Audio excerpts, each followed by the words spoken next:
கன்னிமூல கணபதிய வேண்டிக்கிட்டு நாங்கள் கார்த்திகை தேதி மாலை இட்டோம். கார்த்திகை தேதி மாலை இட்டோம். ஐயப்பா ஐயப்பா என்று சொல்லி நாங்கள் 6 வாரந்தானே நோம்பும் இருந்தோம். 6 வாரந்தானே நோம்பும் இருந்தோம்.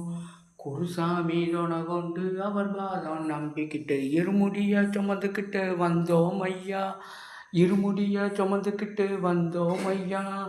6 படை வீடு சென்று கந்தனைய வேண்டிக்கிட்டு 6 படை வீடு சென்று கந்தனைய வேண்டிக்கிட்டு கால்நடையா நடந்து வந்தோம் ஐயா. நாங்கள் கால்நடையா வந்தோம் ஐயா.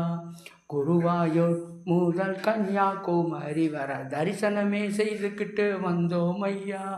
தரிசனமே செய்துக்கிட்டு வந்தோம் ஐயா. கேர்மேலி பேட்டை துள்ளி பாவரைய வேண்டிக்கிட்டு